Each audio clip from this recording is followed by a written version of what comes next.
এখন থেকে ২০ বছর পর থেরাপিস্ট, স্কুল টিচার, লেখক এভরিথিং এআই করবে। সিনথেটিক রাইটিংগুলো হবে অর্ডিনারি পাঠকদের জন্য, আর অর্গানিক লেখাগুলো হবে যারা পে করতে পারে তাদের জন্য। এআই এর যে বায়াসটা, এটা হচ্ছে হিস্টোরিক্যাল বায়াস। ডিপসিক হচ্ছে চ্যাটজিপিটি কিভাবে কাজ করে সেটাকে রেপ্লিকেট করছে। শুভেচ্ছা সবাইকে। ঢাকা স্ট্রিমের আজকের আয়োজন আমরা কথা বলবো একটা খুবই সবচেয়ে কন্টেম্পোরারি একটা টপিক, যেটা আসলে সুনামির মতো চারদিকে আমাদের সবাইকে ডুবিয়ে ফেলেছে। আর্টিফিশিয়াল ইন্টেলিজেন্স বা কৃত্রিম বুদ্ধিমত্তা। তো কৃত্রিম বুদ্ধিমত্তা নিয়ে কথা বলতে আমাদের সাথে আজকে উপস্থিত আছেন ডক্টর আনিস রহমান, যিনি পড়াচ্ছেন ইউনিভার্সিটি অফ ওয়াশিংটন সিয়াটলে। ডক্টর আনিস আসলে কাজ করেন কৃত্রিম বুদ্ধিমত্তা নিয়ে। তিনি মিডিয়া স্টাডিজ এবং জার্নালিজমে পড়াশোনা করেছেন। এখন কৃত্রিম বুদ্ধিমত্তা নিয়ে তিনি গবেষণা করছেন, লেখালেখি করছেন, পড়াচ্ছেন। তো আমরা খুব খুশি ডক্টর আনিস আপনাকে স্টুডিওতে পেয়ে, এবং ধন্যবাদ যে আপনি আমাদেরকে সময় দিতে রাজি হয়েছেন। ধন্যবাদ অধ্যাপক সুমন রহমান। আমরা আলাপ শুরু করি। আমি মনে হয় যে আলাপটা খুবই ক্যাজুয়াল, যেহেতু বিষয়টা হচ্ছে খুবই, আমি বলবো যে এক ধরনের কারো কাছে খটোমটো, কারো কাছে হচ্ছে অনেক মানে কি বলা যায়, কৌতূহল জেনারেট করার মতো একটা বিষয়। আমার মনে হয় যে আমি আমার জায়গা থেকে আলাপটা করি ওইভাবে যে একজন সাধারণ কৌতূহলী মানুষ হিসাবে, একজন টেকনোলজি ইউজার হিসাবে, এবং পরে আসবো যে একজন পলিটিক্যাল বিং হিসাবে। আমাদের দর্শক সাধারণত আসলে আর্টিফিশিয়াল ইন্টেলিজেন্স অনেকেই ব্যবহার করতে শুরু করেছেন, অনেকের নাম শুনেছেন। কৌতূহলের ব্যাপারটা সবখানে আছে, তারা দেখছেন নানা রকম জিনিসপত্র। তো আমার মনে হয় যে আমাদের আলাপের মধ্যে একটা জেনারেল আসপেক্ট থাকবে। আমরা জানতে চেষ্টা করব যে আর্টিফিশিয়াল ইন্টেলিজেন্স বা কৃত্রিম বুদ্ধিমত্তা জিনিসটা কী, এবং এটা কিভাবে আমাদের জীবনকে প্রভাবিত করছে এবং আগামীতে প্রভাবিত করতে থাকবে। সেটা ভালোর জন্য কি খারাপের জন্য, সেই বিষয়টাও নিয়ে আমরা আলোচনা করব। আমরা শুরু করি খুব সাধারণ ক্লিশে একটা প্রশ্ন দিয়ে, যে কৃত্রিম বুদ্ধিমত্তা বিষয়টা বা আর্টিফিশিয়াল ইন্টেলিজেন্স, আমরা সংক্ষেপে অনেক সময় এআই বলবো, যে এআই জিনিসটা আসলে কি? এটা আসলে একটা আমব্রেলা টার্ম। এটা অনেকে সিঙ্গুলার একটা বিষয় মনে করেন, কৃত্রিম বুদ্ধিমত্তা, কিন্তু এটা আসলে তা না। যেমন আপনাকে আমি যদি পাল্টা প্রশ্ন করি, ইন্টারনেট আসলে কি, আপনি কি বলবেন? ফেসবুক, আপনার বাসার ওয়াইফাই কানেকশন, আপনার মোবাইলের ডাটা, আপনি যে ইউটিউব দেখেন সেটা? ইন্টারনেট যেমন নেটওয়ার্ক অফ নেটওয়ার্কের একটা অ্যাসেম্বলি, অনেকগুলো ইনফ্রাস্ট্রাকচার ইনভলভ আছে, অনেকগুলো টেকনোলজি ইনভলভ আছে, অনেকগুলো প্ল্যাটফর্ম ইনভলভ আছে, অনেক ধরনের ব্যবহার আছে।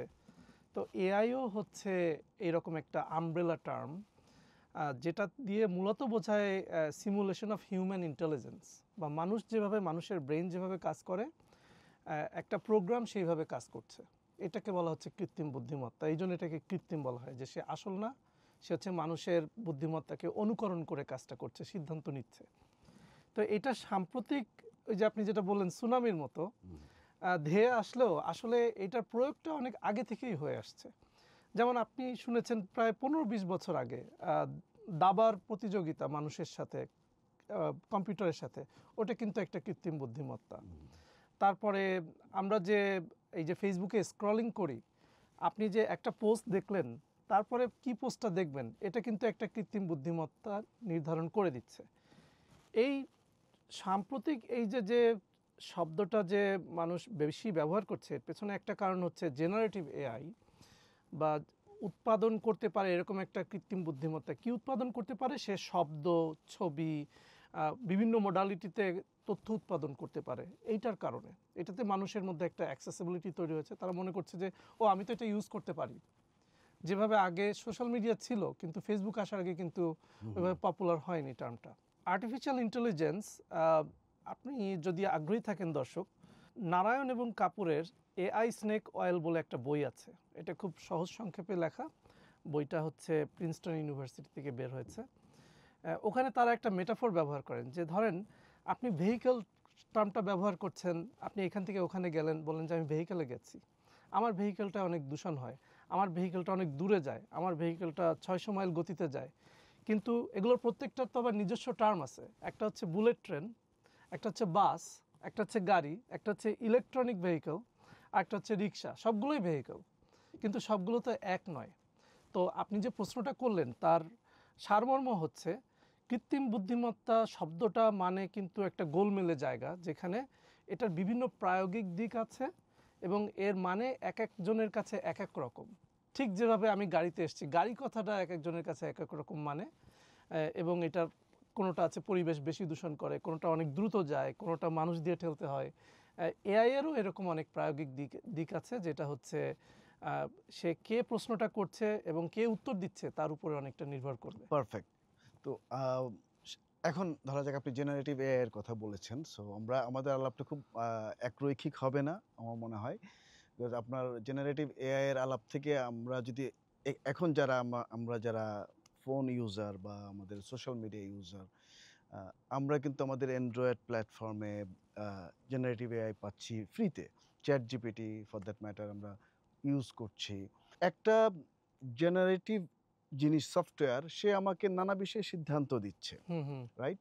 সো যেটা চ্যাট জিপিটি বা যে কোনো এআই করছে না, তো সিদ্ধান্ত দিচ্ছে এবং আহ, আমরা যখন দেখছি যে নানান জায়গায় সিদ্ধান্তগুলো ঠিকঠাক হচ্ছে, হ্যাঁ, বা আমরা যাচাই করতে পারছি, তখন আমরা একটা পর্যায়ে থেকে বিলিভ করতে শুরু করি, যেহেতু মানুষ প্রকৃতিগতভাবেই হচ্ছে মানে হুম হুম বিলিভার। হুম হুম না, এখন কথা হচ্ছে এটা একটা ম্যাসিভ টার্নওভার না, মানে একটা মানে এআই যুগ আমরা বলছি না। জি সো এর আগে এরকম টার্নওভার নিকট ইতিহাসে আমরা হয়তো নিউক্লিয়ার টাইমটাকে বলতে পারি, যে নিউক্লিয়ার টাইম একটা বড় মানে চ্যাপ্টার ওভার ছিল পৃথিবীতে। তা এখন এআই এসে আরেকটা নতুন টার্ন হুম নিয়েছে হুম পৃথিবী হুম না। তো ওখানে ধরেন আমরা আহ, যদি এই এআই এসছে একটা নতুন টেকনোলজি, একটা নতুন সময়, কিন্তু সে কিন্তু এসছে আমাদের পুরনো যে সম্পর্কগুলো আছে, হ্যাঁ পুরনো যে ব্যবস্থা, যে ব্যবস্থার মধ্যে আমরা আসলে আছি, যেমন ধরা যাক আমরা একটা পুঁজিবাদী ব্যবস্থার মধ্যে আছি। জি জি আমাদের সম্পর্কগুলো খুবই কি বলা যায়, শোষণমূলক সম্পর্ক মানুষে হুম মানুষে, হুম হুম তাই না? রাষ্ট্রে খুব শোষণমূলক সম্পর্ক। টেক জায়ান্ট কোম্পানিগুলো এক ধরনের পলিটিক্স করছে, তার সাথে বড় সরকার, ছোট সরকার, মানে বড় দেশের সরকার, ছোট দেশের সরকারের যে সম্পর্ক, সেখান থেকে যে নানা রকমের আমরা বলি যে নিউ কলোনিয়ালিজম, অনেকে বলছে ডেটা কলোনিয়ালিজম, যে এই যে এরকম একটা বলবো যে ম্যাসিভ এক্সিস্টিং যে শোষণমূলকতা, হুম হুম তার মধ্যে নতুন একটা প্রযুক্তি এসছে। তো এটা আসলে আমাদেরকে কতখানি নতুনত্ব উপহার দিতে পারবে, হুম হুম নাম্বার ওয়ান। নাম্বার টু হচ্ছে, নাকি আমাদের পুরনো সম্পর্কগুলোই আসলে নতুন মোড়কে ইতিহাসে পরিবেশিত হবে। আপনি কতদূর যাবেন ইতিহাসে? যখন প্রযুক্তির প্রশ্ন আসে, আপনি কি আগুন দিয়ে শুরু করবেন? কিন্তু আপনি যদি দেখেন যে এআই এর একটা বৈশিষ্ট্য অন্যান্য যে আপনার প্রাযুক্তিক জিনিসগুলো তারগুলো হচ্ছে আলাদা। যেমন আপনি একটা Xiaomi ফোন কিনবেন, সেটা আপনার বাংলাদেশে পাওয়া যাচ্ছে, আমেরিকায় পাওয়া যাচ্ছে না। তো কিছু কিছু প্রযুক্তি আছে, তারা হচ্ছে ইনহেরেন্টলি গ্লোবাল। তার মানে হচ্ছে ইন্টারনেট একটা গ্লোবাল প্ল্যানেটারি টেকনোলজি, সে প্ল্যানেটের সব জায়গাতেই যাচ্ছে, যেখানে সম্ভব হচ্ছে ব্যবসা করার সেখানে যাচ্ছে। তো এআই এখন সেরকম একটা রূপ ধারণ করেছে বলে আমরা সেটার কথা বেশি শুনতে পাচ্ছি। তার আগে আমরা শুনেছি সামাজিক মাধ্যমের কথা। তার আগে কিন্তু আমরা 2010 থেকে 20 সাল যদি লক্ষ্য করেন, আপনি দেখবেন অ্যালগরিদম টার্মটা কিন্তু মানুষ অনেক ব্যবহার করেছে। এখন এআই কি? এআই হচ্ছে একটা লার্জ স্কেল অ্যালগরিদম বা স্পেশাল অ্যালগরিদম, যেটা হচ্ছে আহ, ও হচ্ছে একটা কাজ না করে ধাপে ধাপে অনেকগুলো জটিল কাজ একসাথে করছে বলে আমরা তাকে কৃত্রিম বুদ্ধিমত্তা বলছি। কিন্তু এআই কিন্তু হচ্ছে অনেকগুলো অ্যালগরিদমের একটা সমষ্টি। তাহলে এআইটা আসলো কোত্থেকে? আপনি যদি দেখেন যে পৃথিবীর সর্বপ্রথম আহ, আপনার ভূদক্ষিণ করা আহ, প্রযুক্তিটা হচ্ছে টেলিগ্রাফ। টেলিগ্রাফ কিন্তু হাতে গোনা কয়েকটা রাষ্ট্রের হাতে এবং কয়েকটা কোম্পানির হাতে ছিল, এবং সেটা নিয়ে কিন্তু রাষ্ট্রে রাষ্ট্রে যুদ্ধ হয়েছে। আপনি এই যে আজকে যুক্তরাষ্ট্র দেখছেন, যুক্তরাজ্যের অনেক বড় বন্ধু, তাদের মধ্যে কিন্তু হাড্ডাহাড্ডি লড়াই হয়েছে যে ইস্টার্ন কেবলের সাথে ওয়েস্টার্ন ইউনিয়নের কম্পিটিশন। কারণ কে লক্ষাধিক মাইলের বেশি ওই যে সমুদ্রের তল দিয়ে কেবল নিতে পারবে। লাইনগুলো নিতে পারবে, এইটা নিয়ে তখন আপনার যুক্তরাজ্যের যে প্রাধান্য ছিল বা যেটাকে বলে হেজিমনি বা ডমিনেন্স ছিল, যুক্তরাষ্ট্রের ওটা ছিল না। তাদের ওটা প্রয়োজন পড়লো যখন তারা হাওয়াইতে, আলাস্কাতে এবং যখন ল্যাটিন আমেরিকার কিছু কিছু জায়গাতে তাদের কলোনি বিস্তার করলো। তো এই যে যে কে গোটা ওয়ার্ল্ডের উপরে অর্থনৈতিক অর্থে, সামরিক অর্থে, রাজনৈতিক অর্থে ছড়ি ঘোরাচ্ছে, সে কিন্তু প্রযুক্তির জায়গাটাও ছড়িটা ঘোরাতে চায়। সেটা আমরা দেখলাম টেলিগ্রাফের ক্ষেত্রে, তারপরে আমরা দেখলাম টেলিফোনের ক্ষেত্রে। এরপরে আপনি তো ওই যে 4টা যে আপনার প্রেস, গ্লোবাল প্রেস এজেন্সিগুলো, সেখানেও আমরা দেখলাম ওয়েস্টার্ন কোম্পানিগুলো, তারা হচ্ছে এই যে রয়টার, এএফপি, অনেক পুরনো, তাই না? এরপরে আমরা দেখলাম যখন স্যাটেলাইট টেলিভিশন আসলো, তখনও আমরা দেখলাম যে 24/7 টেলিভিশন চ্যানেলগুলোর মধ্যে কে সবচেয়ে বেশি গ্লোবাল। এই ঘুরে ফিরে বিবিসি, সিএনএন, তারপরে দু একটা আউটলায়ার আছে যেমন আল জাজিরা, এরা কিন্তু এখনো পর্যন্ত ওই চেইন কেউ ভাঙতে পারে নাই। তো যখন প্রযুক্তির প্রশ্ন আসে, তখন হচ্ছে ইন্টারনেটের একটা পসিবিলিটি ছিল যে এটা অনেকটা ডেমোক্রেটিক হবে, সেখানে পার্টিসিপেটরি একটা ব্যাপার থাকবে। ইন্টারনেটের প্রথম ইন্টারঅ্যাক্টিভ পার্ট ছিল কিন্তু চ্যাট। এবং ইন্টারনেট যখন মিলিটারি ল্যাবে প্রথম তৈরি হয়, প্রথম ব্যবহারটা ছিল যে তোমার আজকে লাঞ্চটা কি। তখন আমেরিকার মানে আটলান্টিকের পার থেকে আরেকজন উত্তর দিল যে আমার লাঞ্চটা হচ্ছে একটা স্যান্ডউইচ। এই যে কথোপকথনের মাধ্যমে যে আন্তর্ব্যক্তিক সম্পর্কটার যে ডিজিটাল রূপ, এটাই তো পরবর্তীতে ইন্টারনেট এবং ওয়ার্ল্ড ওয়াইড ওয়েবের আবিষ্কারের পরে আরও গ্লোবালাইজড হলো। এআই হচ্ছে সেই পথগুলোই অনুসরণ করছে।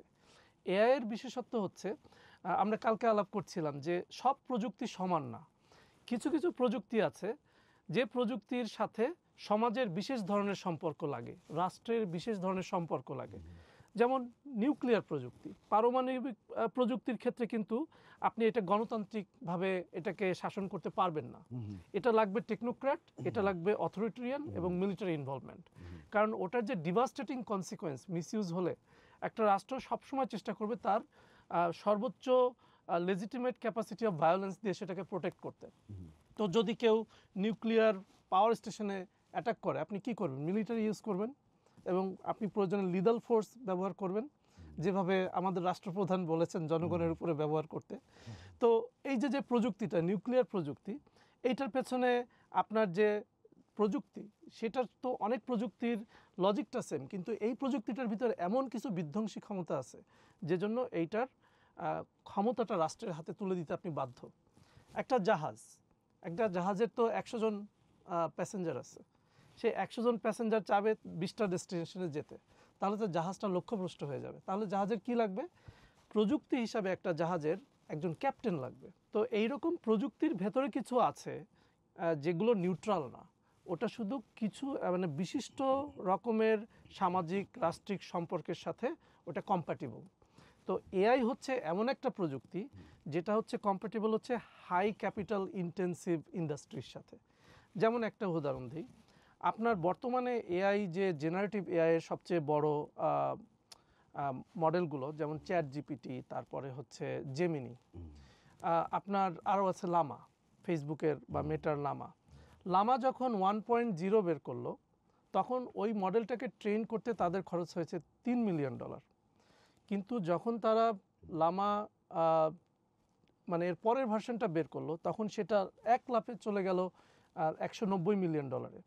তারপরে জেমিনি ট্রেন করতে লেগেছে আপনার প্রায় $170 মিলিয়ন বেশি।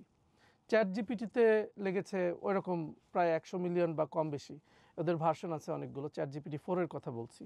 তো এই টাকাটা কোত্থেকে আসবে? এই টাকাটা তো আপনার কাছে উদ্ধৃতি পুঁজি হিসাবে থাকতে হবে, আপনি অন্যান্য ব্যবসার পাশাপাশি এটা করবেন এবং সেটাকে আপনি ধরে নিতে হবে যে আপনি প্রথম 5 বছর কোনো লাভ হবে না। তাহলে এই যে লাভটা যে পরে উঠে আসবে, ততদিন তো আপনাকে ব্যবসাটা টিকিয়ে রাখতে হবে। সেটা কে পারবে? আপনি দেখেন বাংলাদেশে এই যে টেলিভিশনের মালিকানা, যেটা আমার মূল গবেষণা এটাই ছিল পিএইচডি করার সময় সাইমন ফ্রেজার ইউনিভার্সিটিতে, আমরা দেখলাম যে কনগ্লোমারেট মালিকানা যারা, তারা একটু বেশি দিন টিকতে পারছে, কারণ তাদের টেলিভিশন লসে গেলেও তাদের অন্যান্য যে আপনার ভোগ্যপণ্য বা লাক্সারি প্রোডাক্ট, এগুলো টাকার যে যে লাভটা আসতেছে সেটা থেকে সাবসিডাইজ করতে পারছে তাদের চ্যানেলের লস, বা বেতনটা একটু বেশি দিতে পারছে, বা তারা স্টার জার্নালিস্ট হায়ার নিয়ে করে আনতে পারতেছে। এআই শিল্পেও দেখবেন আপনার এই ঘটনাটা ঘটছে। এই যে মেটা, তারপরে গুগল, মাইক্রোসফট, অ্যামাজন বিশেষ করে, আর এখন ওপেন এআই, এই কোম্পানিগুলো দেখবেন যে ওরা সবচেয়ে টপ ট্যালেন্ট কে কোথায় আছে এদের মধ্যে কিন্তু অনেক ভাগাভাগি হয়, দিন দরবার হয়, এবং একজন লাভ দিয়ে একটা কোম্পানিতে চলে যাচ্ছে বেশি টাকার অফার পেলে। তো এই টাকাগুলো হচ্ছে আপনার এই যে আপনি যেটা বললেন যে এই পুঁজিবাদী সমাজ ব্যবস্থার ভেতরে এআই হচ্ছে ইউনিভার্সিটির রিসার্চ এইরকম হাই ক্যাপিটাল ইন্টেন্সিভ ইনভেস্টমেন্টের ক্যাপাসিটি, এবং সরকার আপনাকে যা খুশি করার সুযোগ দেবে। আপনি ডাটা নিয়ে কিভাবে করবেন, সেই ডাটার মধ্যে সমস্যা থাকতে পারে, বায়াস থাকতে পারে, সেটার মধ্যে শ্রম শোষণ থাকতে পারে, এগুলো সব আপনি না দেখার ভান করবেন। এই ধরনের একটা ডিরেগুলেটেড নিওলিবারাল মাইন্ডসেট থাকতে হবে। একই সাথে রাষ্ট্র হতে হবে অথরিটেরিয়ান। আপনার এআই কোম্পানিকে যেন আরেকটা কোম্পানি, আরেকটা দেশ ব্লক না করতে পারে। আপনি তাকে মিলিটারি দেবেন, স্যাংশন দেবেন, আপনি তাকে মানে আপনার গ্র্যান্ড দিয়ে তাকে কন্ট্রোল করবেন, তাই না? যেটা চীন অনেক আগে আমেরিকার বিরুদ্ধে ব্যবস্থা করতে পারছে, কিন্তু আর কোনো দেশ কি পারছে? বেশ কয়েকটা গুরুত্বপূর্ণ বিষয় কিন্তু আপনার এই কথায় উঠে এসছে। প্রথম কথা হচ্ছে যে আপনি বলেছেন যে এই নিউ টেকনোলজি এটা আসলে কর্পোরেট জায়ান্ট এবং রাষ্ট্রগুলোর একদম মানে টপ এক্সিকিউটিভ লেভেল এর সরাসরি নিয়ন্ত্রণ করছে। কিন্তু আমাদের কাছে কিন্তু আসছে একটা ডেমোক্রেটাইজড চেহারা, মানে ডুয়ালিজমটা তো এখানে না। জি। আমরা পাচ্ছি আমাদের মোবাইল ফোনে ফ্রি পাচ্ছি একটা জিনিস, খুবই নির্দোষ একটা সফটওয়্যার ইনস্টল করছি, ঢুকে যাচ্ছি, প্রশ্ন করছি, সে উত্তর দিচ্ছি, মনে হচ্ছে কারোর সাথে আমি ব্যক্তিগত আলাপ করছি। কিন্তু এর পিছনে আসলে আছে টেক জায়ান্ট, তাদের ইন্টেনশন, প্রফিটিয়ারিং অ্যাটিটিউড এবং আমাদের রাষ্ট্রগুলোর অভিমুখ, ক্যাপিটালিজম, এই ইত্যাকার বিষয়াদি। তো এখন বলা হয় যে আচ্ছা কীভাবে, আপনি বলেছেন যে কীভাবে এই মডেলগুলো, জেনারেটিভ এআই মডেলগুলো কীভাবে আসলে ট্রেন্ড হয়েছে। প্রচুর ডেটা তারা নিয়েছে, স্ক্র্যাপ করেছে ফ্রম সোশ্যাল মিডিয়া, নানান জায়গা থেকে তারা ডেটা স্ক্র্যাপ করেছে। এই ডেটা যারা ডেটাগুলো দিয়ে যারা মেশিনকে যারা শিক্ষিত করিয়েছে, এই মানুষগুলোর তো একটা প্রভাব আছে। আপনার লেখাটাই আমি পড়েছি ওটা, যে এই মানুষগুলোর যে বায়াসনেস আছে এবং মানুষগুলোর ট্রেন, কালচার, তারপর তার সেক্সুয়াল, জেন্ডার এবং যত রকমের বায়াসনেস আছে ডেটাগুলোতে কিন্তু সেই জিনিসগুলো থেকে গেছে এবং হুম, হুম, সেগুলো আসলে কারা সেটা করছে আমরা জানি না।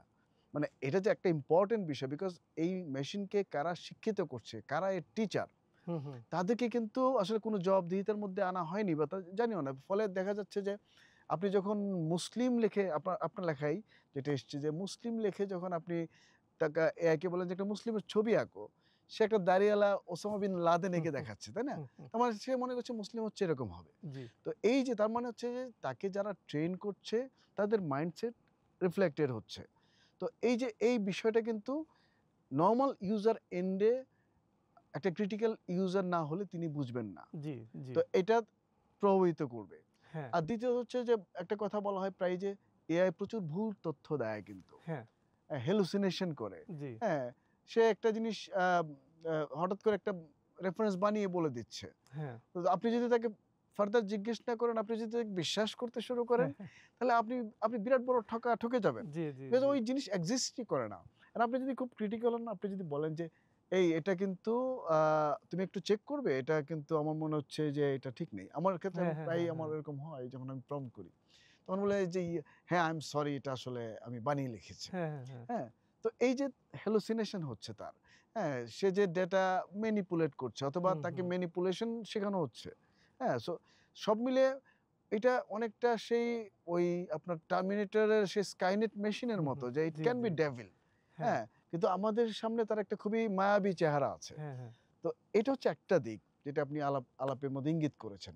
দ্বিতীয়ত হচ্ছে যে এই যে মেশিনটা, এটার যে একটা ফিজিক্যাল সেটআপ, হুম, হুম। এই ফিজিক্যাল সেটআপে তো প্রচুর পরিমাণ রিসোর্স এখানে আছে, মানে ইনভলভ আছে। জি, তো জি, এই রিসোর্স গুলো কারা জেনারেট করছে এবং তাতে আসলে আমাদের পরিবেশ প্রতিবেশের উপর কি ক্ষতি হচ্ছে? গ্লোবালি জি, যদি আপনি জি। বলেন একটু। এখানে এআই যারা বানাচ্ছেন আর এআই এর ইনপুট যারা নিচ্ছেন, যেমন আপনার আমার মতো ইউজার, তার মাঝখানে একটা মধ্যস্বত্ব আছে, সেটা হচ্ছে ডাটা সেট। এই ডাটা সেট, আপনি যে ধরনের ডাটা নেবেন ডাটা সেটে, আপনার এআই এর ট্রেনিংটা খানিকটা ওইটা দ্বারা প্রভাবিত হবে এবং আউটপুটটাও ওইটা দ্বারা প্রভাবিত হবে। যেমন ইলন মাস্ক ওন করেন গর্ক, তার এক্স এআই এর আন্ডারে তার প্রোডাক্টটা হচ্ছে গর্ক। এবং গর্ককে জিজ্ঞাসাবাদ করে জানা গেল যে হোয়াইট জেনোসাইড বলে একটা জিনিস আছে, কারণ তার কোডিংয়ের ভেতরে ওই রকম মানে সিম্বল তারা ব্যবহার করেছে যাতে হোয়াইট জেনোসাইড বলে জিনিসটা উঠে আসে সার্চ করলে। তো এটা তো ইঞ্জিনিয়ারিং, আপনি যেটা বললেন ম্যানিপুলেশন, এটা ক্লিয়ার একটা এক্সাম্পল। যেহেতু আপনি গর্কের কথা বলেছেন এবং ইলন মাস্কের কথা বলেছেন, এটা আমি জাস্ট কিছুদিন আগে পড়েছিলাম। এটা হচ্ছে যে কিছুদিন আগে আপনি আমাকে এটা কনফার্ম করতে পারবেন নিশ্চয়ই। গর্ককে যদি জিজ্ঞেস করা হতো যে পৃথিবীর সবচেয়ে বড় মিস ইনফরমেশন স্প্রেডার কে?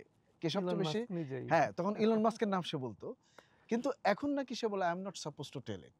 তাই। মানে তাকে এভাবে এখন রিট্রেন করা হয়েছে যে না তুমি ইলন মাস্কের নাম বলবা না। হ্যাঁ, হ্যাঁ, হ্যাঁ। তো এটা তার মানে হচ্ছে বা বলবে আমি জানি না। হ্যাঁ, সে বলে হ্যাঁ। না সে এটা নাকি বা ডিপসিককে যদি আপনি জিজ্ঞেস করেন অ্যাবাউট শি জিনপিং, হ্যাঁ, হ্যাঁ, সে হ্যাঁ। নাকি বলে যে তিয়েনআনমেন স্কয়ার। যে I am not supposed to tell it, হ্যাঁ? আ বা আমি হুম, সেটা হুম, বলব না হুম, বা হুম। আমি এটা জানি না। বা এটা আমার ডাটা সেটের লিমিটেশন। হ্যাঁ, লিমিটেশন আছে। স্বীকার করতে তো দোষ নেই। হ্যাঁ, না কিন্তু ওটা স্বীকারও করে না। তাই এমনভাবে নাকি সে বলে যে এটা আমি বলব না। হ্যাঁ, সোজা হ্যাঁ। কথা। তো এটা আস্তে, আস্তে কিন্তু ইমপ্রুভ হচ্ছে। এটা অবশ্যই ক্রেডিট দিতে হবে যে কোম্পানিগুলো চায় একটা প্রোডাক্ট যেটা ভালো সেল করবে। সেক্ষেত্রে তারা যদি বায়াস এবং এটার যে সমালোচনাগুলো আসছে, সেগুলো তো খুবই ভ্যালিড সমালোচনা। এটা যদি আপনি কমাতে পারেন, তাহলে তো তার প্রোডাক্টটাই বেশি বিক্রি হবে। তাহলে সে কেন করবে না? এখানে তো রাষ্ট্র বা আইডিওলজির চেয়ে সেই প্রোডাক্টটা সেল করাটাই তার আইডিওলজি। তো তারা সেটা করতে রাজি আছে। কিন্তু তারপরে এই যে টেকনোলজি বললাম যে এটা নিজের একটা হুম, নেচার আছে, সেটার কারণে ওইটা করাটা খুব ডিফিকাল্ট। স্কেল এদের স্কেলটা এত বড়, ডাটা সেটের স্কেলটা এত বড়, সে যে পরিমাণ ডাটা ভাস্ট ডেটা স্ক্র্যাপ করে, সেইখান থেকে সব ডাটা তো আর ট্রেনিং সেটে সরাসরি ঢোকানো যায় না। সেটাকে ক্লিন করতে হয়। এই ক্লিন করার কাজটা কারা করে? যেমন ওপেন এআই ব্যবহার করেছে কেনিয়ার একটা কোম্পানিকে, যাদের সিলিকন ভ্যালিতে অফিস আছে। হুম, তো তারা তখন ওখান থেকে ডাটা অ্যানোটেটর নিয়ে ব্যবহার করেছে, বা এটাকে লিলি ইরানি বলছেন ডাটা জেনিটর। ডাটা জেনিটরদের কাজ কি? হুম, এই যে ভাস্ট ডাটা ডাউনলোড করা হলো, সেখান থেকে তারা হচ্ছে এই যে টক্সিক কন্টেন্ট সেগুলোকে দেখে দেখে ম্যানুয়ালি ট্যাগিং করা, অ্যানোটেট করা, লেবেলিং করা, এই কাজগুলো করবেন। তো এইটা করতে যেয়ে তাদের মধ্যে একটা সিভিয়ার ইমোশনাল সাইকোলজিক্যাল স্ট্রেস ট্রমার তৈরি জন্ম হয়। নিচ্ছে। কারণ তারা অনেক ক্ষেত্রে, যে আপনি হয়তো বিশ্বাস করবেন না, ওয়ার্ল্ডে ইন্টারনেটের, জেনারেলি স্পিকিং কনজিউমার ইন্টারনেটের বিগেস্ট ইউজ হচ্ছে পর্ন পর্ন। এবং গেম। এই দুটো হচ্ছে সবচেয়ে বিগেস্ট ইউজ, তারপরে ই কমার্স, হুম, এরপরে অন্যান্য এই যে সোশ্যাল মিডিয়া, ইউটিউব, এগুলো যদি বলেন। এই যে এখান থেকে স্ক্র্যাপ করার ডেটা, তারা অনেক ক্ষেত্রে পেওয়ালের পেছনে যে জিনিসগুলো ডেটাগুলো নিয়ে আসছে, হুম, যেমন নিউ ইয়র্ক টাইমস ওপেন এআইকে হুম, সু করেছে হুম, কপিরাইট ভায়োলেশনের জন্য, তাই না? একদম হুম, হুবহু ওখান থেকে আর্টিকেল মেরে হুম, দিয়েছে তারা। হুম, নম চমস্কি এটাকে বলেছিলেন যে greatest theft hmm, hmm, of humankind, hmm, তাই না? আপনি এই যে ডালিতে যে একটা ছবি বানিয়ে দিচ্ছে, হুম। সে তো অন্যান্য লক্ষ লক্ষ নির্মাতাদের, ক্রিয়েটিভ আর্টিস্টদের ছবি নিয়ে ওখান থেকে ম্যানিপুলেট পিক্সেলগুলোকে করছে, ভেঙে রাইট। সে শিখেছে যে এটার মানে কি। এইভাবে সে অ্যাসোসিয়েট করতেছে। তো এই যে স্ট্যাটিস্টিক্যাল অ্যাপ্রক্সিমেশন বলা হচ্ছে এটাকে, যে সে পরিসংখ্যানগত সম্ভাবনা চিন্তা করে যে এইটার পরে আপনি যেমন অটো টেক্সট কমপ্লিট করেন হুম, না, আপনি যখন হুম। একটা লেখেন ও বা সাজেশন গুগল দিচ্ছে। সার্চে করেন, হুম, এটা কিন্তু সিমিলার এআই, হুম, অটো সাজেশন বা হুম, অটো রিকমেন্ডেশন বা অটো কমপ্লিট। হুম, এই চ্যাট জিপিটি করে এটা লার্জ স্কেলে, হুম, তাই না? অটো কমপ্লিটটা সে লার্জ স্কেলে করে এবং মিলিয়ন টাইমস করতে থাকে একটা সিম্পল সার্চের মধ্যে। তো এইটা করতে যে তাকে যে পরিমাণ ডাটার সাথে নেগোসিয়েট করতে হয় এবং বুঝতে হয় যে আপনি হয়তো এইটা শুনতে চাচ্ছেন, এখান থেকে সে আগের ট্রেনিংগুলো থেকে ধারণাটা নেয়। এই ধারণাটা নিতে যে সে ওই যে ট্রেইনারের বায়াসটা তার মধ্যে রিফ্লেক্ট হয়। দুটো উদাহরণ দিই।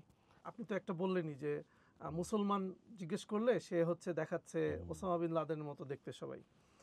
আবার তাকে যখন জিজ্ঞাসা করা হচ্ছে যে বিউটিফুল উইমেন, সে দেখাচ্ছে স্কিনি হোয়াইট উইমেন। এটা সে কেন করে? এইটা নিয়ে একটা গুরুত্বপূর্ণ কাজ করেছেন 2018 সালে সাফিয়া উমোজা নোবেল। তার হচ্ছে অ্যালগরিদম অফ অপারেশন একটা বই আছে, বইটা খুবই পপুলার এবং এটা সহজপাঠ্য। ওইটাতে উনি দেখিয়েছেন যে গুগলের যে সার্চ ইঞ্জিন ট্রেন্ড এআইতে সেটাই রিপ্রোডিউস হচ্ছে। তো গুগলের সার্চ ইঞ্জিনে একসময় 2014, 15, 16 এই সময় যদি সার্চ করা হতো Latino women, black women, Asian women, ওরা সরাসরি হচ্ছে স্পন্সর্ড কন্টেন্টে নিয়ে যেত। এখন স্যার গেস করেন তো স্পন্সর্ড কন্টেন্টগুলো কিসের ছিল? পর্ন।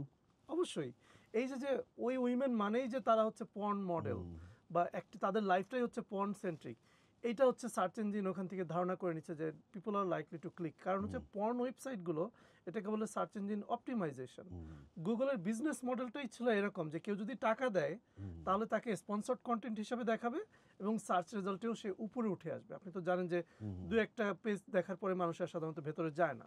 তো এইভাবে যে রিপ্রেজেন্টেশন, এটা হচ্ছে একটা এপিস্টেমোলজিক্যাল প্রবলেমও, হুম, যে আপনার গ্লোবাল সাউথের বা পিপল অফ কালার সম্পর্কে গ্লোবাল নর্থের মানুষগুলো এই ধারণাগুলো আগে থেকেই আছে।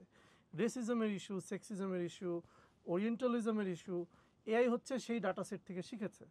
ফলে তাকে যখন জিজ্ঞাসা করা হচ্ছে যে তুমি আমাকে এরকম একটা জিনিস বানিয়ে দাও, এবং এটা নিয়ে একটা মজার একটা এক্সপেরিমেন্ট আছে। সেই এক্সপেরিমেন্টে বলা হয়েছে যে তুমি একটা ছবি বানিয়ে দেখাও যে একজন কালো ডাক্তার কিছু সাদা ছেলে মেয়েদেরকে ট্রিট করছে। তাকে যতবার বলা হয় সে ঠিক উল্টোটা দেখায়। সাদা ডাক্তার কালো ছেলে মেয়েদেরকে খাবার দিচ্ছে, ডোনেশন দিচ্ছে বা ট্রিটমেন্ট দিচ্ছে, এবং তারা অপুষ্ট কালো ছেলে মেয়েগুলো। তো এই যে যে এআই এর যে বায়াসটা, এটা হচ্ছে হিস্টোরিক্যাল বায়াস। যুক্তরাষ্ট্র যেখান থেকে তারা বেশিরভাগ ডাটা সেটটা প্রিপেয়ার করে এবং তৈরি করে, তারা হচ্ছে গ্লোবাল মানুষের ডাইভার্সিটি সম্পর্কে তাদের রিপ্রেজেন্টেশনাল ডেটা সেটের ধারণাটা কম, কারণ তাদের ওই ডেটাগুলো হচ্ছে কমার্শিয়াল ডেটা, তাই না? কমার্শিয়াল ডেটায় আপনি নন কমার্শিয়াল ডাইভার্সিটি কোথায় পাবেন? তো এআই ওখান থেকে শিখে তারা হচ্ছে ওই গার্বেজগুলো দিয়ে দেয়। এর সাথে তো আপনি যেটা বললেন হ্যালুসিনেশনের একটা ব্যাপার আছে। এটা হচ্ছে ঠিক হ্যালুসিনেশনটা আসলে সে, আমরা যেভাবে বলি যে মানে সে বুলশিট উগড়ে দিচ্ছে, এটা আসলে তা না। এটাকে বলা হচ্ছে স্ট্যাটিস্টিক্যাল অ্যাপ্রক্সিমেশনের মিসঅ্যালাইনমেন্ট। সে পরিসংখ্যানগত ভাবে হিসাব করছে যে আপনি কি চাচ্ছেন, এটা সে অনুমান করে একটা জিনিস দেওয়ার চেষ্টা করছে। এআই এর একটা বৈশিষ্ট্য হচ্ছে generative AI, it cannot not give you an response, it has to give you response, this is its job. আপনি তখন যাকে প্রশ্ন করবেন বা একটা জিনিস বলবেন, সে না দিয়ে পারবে না, তাকে দিতেই হবে। Because you are his customer. Right, right. এটা তার ডিজাইনটাই এরকম যে তোমাকে একটা রেসপন্স দিতেই হবে, সে যা পারো দাও, ভুল হোক সমস্যা নেই, সে তোমাকে শুদ্ধ করে দিবে। তাই সে বার্ডেনটাই, শুদ্ধ করার বার্ডেনটা আপনার উপরে চাপিয়ে দিচ্ছে। আবার এটার যে ঝুঁকিটা নিচ্ছেন আপনি, আপনি তথ্যটা জানেন না সঠিক কিনা, আপনার লিটারেসি লেভেল তো সবার সমান না, সেটাও সে এই যে রিস্কটা আপনার উপর চাপিয়ে দিচ্ছে। এই নেগেটিভ এক্সটার্নালাইজেশন, এটা হচ্ছে বিজনেস মডেল থেকে আসছে, যে কাস্টমারদের উপরে ঝামেলাটা চাপায় দাও। এর পেছনে কাস্টমারদেরও দায় আছে। পাঠক, আপনি যদি এআই ব্যবহার করেন এবং সেটার জন্য আপনি যদি টাকা না দেন, if you are not paying for it, you are the product. সে মনে করছে যে আপনার উপর দিয়ে সমস্ত এই কাজগুলো, তার মানে কি আমরা যদি তাকে পে করি তাহলে সে আরো রিফাইন্ড ডেটা দিবে আমাদের? আপনাকে সে বেটার সার্ভিস দেবে। সে তখন, আপনি যদি পেইড ভার্সন, যেটা হচ্ছে প্রথমত $20 ছিল, যুক্তরাষ্ট্রের চ্যাট জিপিটির কথা বলছি, পার মান্থ। তারপরে আপনার ওদের এখন একটা প্রিমিয়াম ভার্সন বেরোচ্ছে যেখানে মাসে আপনার $200 বেশি। হ্যাঁ, তো ওখানে রিসার্চ ক্যাপাসিটি বেশি, এবং ওখানে ফ্যাক্ট চেকিংয়ের ব্যাপার আছে, ওখানে তাদের ফাস্ট স্পিড, ওটা প্রিমিয়াম সার্ভিস। তা আপনি যে সস্তা এআই টুল ব্যবহার করছেন, সেটার নেগেটিভ এক্সটার্নালিটি আছে। আপনার ফিউচারে যখন অনেক কিছু এরকম সস্তা AI, disinformation, hallucinated information, bullshit information দিয়ে ছয়লাভ হয়ে যাবে, তখন আপনি দেখবেন বেনেডিটা ব্রেভিনি আইএমসিআর কনফারেন্সে রিসেন্টলি একটা ভবিষ্যৎবাণী দিয়েছেন। বলেছে আপনারা লিখে রাখেন, এখন থেকে 20 বছর পর থেরাপিস্ট, তারপরে স্কুল টিচার, তারপরে লেখক, এভরিথিং এআই করবে। হিউম্যান টিচার হবে শুধু যারা পে করতে পারে তাদের জন্য, ধনীদের জন্য, আর এভরিথিং এআই দিয়ে করা হবে। তার মানে অ্যাকচুয়ালি আপনি যেটা বলছেন যে খুবই মানে আমরা যে একটা ডিস্টোপিক পিকচার, যে অ্যাকচুয়ালি এমন একটা দুনিয়াতে আমরা নতুন একটা টেকনোলজি প্রযুক্তি পেয়েছি, যে প্রযুক্তি আসলে দুনিয়ার যে ক্ষমতা সম্পর্কগুলো সেগুলোকে পুনরুৎপাদন করছে, জি, জি, তাই না? জি, তো সেখানে আমার যেহেতু ফিনান্সিয়াল ক্যাপাসিটি নাই, আমি যেহেতু তৃতীয় বিশ্বের মানুষ, আমি ফ্রিতে জিনিসটা ইউজ করবো এবং আমি খারাপ জিনিস পাবো, আমি কোয়ালিটি প্রোডাক্ট পাবো না, এবং আমি প্রতারিত হব। জি, এবং দেখতে প্রায় একই রকম একটা জিনিস আরেকজন পয়সা দিয়ে কিনবে, সে বেটার সার্ভিস পাবে। জি, তার মানে আমাদের যে বৈষম্য, মানুষের যে বৈষম্য, পশ্চিমে পূর্বে যে বৈষম্য, সেই বৈষম্য আসলে আরো আরো বৈষম্যমূলক হবে। এটা তো আরো হবেই, বিকজ টেকনোলজি তো তাকে আরো শার্পেন করবে এটা তো হবেই। এবং তার আমাকে সাথে আরো করবে, আমাকে আরো পিছনে ঠেলে দিবে। জি, আপনি দেখবেন একই দেশের ভিতর, এমনকি একই পরিবারের ভিতরেও বৈষম্যটা বাড়বে। একজন খুব ভালোভাবে এই ব্যবহার করতে পারবে, আর একজন পারবে না। এই যে মানে প্রযুক্তির সবচেয়ে বড় শত্রু কিন্তু অজ্ঞতা না, প্রযুক্তির সবচেয়ে বড় শত্রু হচ্ছে ইনইকুয়ালিটি বা পূর্ববর্তী বৈষম্যগুলো।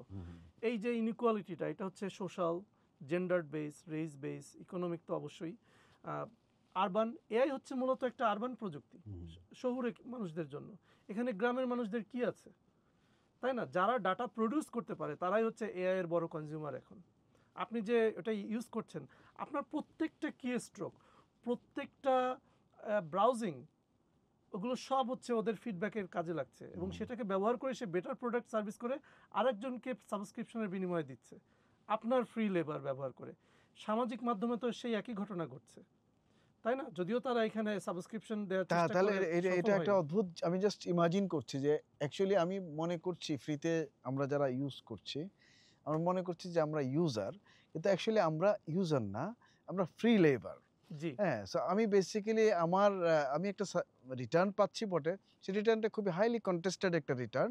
কিন্তু তার বিনিময়ে সে হচ্ছে আমার কাছ থেকে ডেটা নিচ্ছে, হুম, হুম। আমার অভিব্যক্তি নিচ্ছে, আমার আগ্রহের জায়গাটা সে বুঝে নিচ্ছে এবং সেটা সে আসলে নিয়ে সে তার একটা পেইড কাস্টমারকে জি, সার্ভিসটা দিচ্ছে। জি, জি। খুবই মানে মানে খুবই ভয়ংকর না চিত্রটা? এটা তো অবশ্যই, এবং এটা তো হচ্ছে আপনি এই যে বললেন যে এটা আম সাম্রাজ্যবাদী, উপনিবেশবাদী, পুঁজিবাদী একটা ত্রিমাত্রিক ব্যবস্থার একটা সমন্বয় এটা ঘটতেছে। ফলে এটাকে চ্যালেঞ্জ যে করবেন, এটাকে যে বাদ দিয়ে অন্য ভালো কিছু ব্যবহার করবেন, সেটা অসম্ভব না। আমার লেখায় আমি দেখিয়েছি যে এরকম ছোট, ছোট জিনিসটার প্রতিবাদ আসছে। যেমন নিউজিল্যান্ডের মাওরি আ আদিবাসী গোষ্ঠী, তারা কিন্তু হচ্ছে গুগলের প্রোডাক্ট ব্যবহার করতে রাজি না। তারা নিজেরা সার্ভার বানিয়েছে। নিজেরাদের ল্যাঙ্গুয়েজটা তারা প্রিজার্ভ করার জন্য তারা নিজেরা হচ্ছে এআই ট্রেনিং দিয়ে সেটাকে ওই যে ট্রান্সলেট করা, প্রিজার্ভ করা, কিউরেট করা, আর্কাইভ করা, এই কাজটা করছে। তো আপনার মেইন স্ট্রিম বা বিগ টেক যেটাকে বলে, বা হাইপার স্কেল কমোডিটি যেগুলো, চ্যাট হুম। জিপিটি একটা হাইপার স্কেল কমোডিটি, এ প্ল্যানেটারি স্কেল কমোডিটি। এটা পৃথিবীর যে কোনো জায়গা থেকে ইন্টারনেট কানেকশন থাকলে যে কেউ ব্যবহার করতে পারছে। তো এই কমোডিটির পেছনে হচ্ছে একটা বড় ইনফ্রাস্ট্রাকচারাল সিস্টেম আছে। সেটা হচ্ছে আমি দেখিয়েছি যে এটা একটা স্ট্যাক। এআই সাপ্লাই চেইনের ৫টা অংশ থাকে। যেমন এর প্রধান অংশটা হচ্ছে ম্যাটেরিয়াল।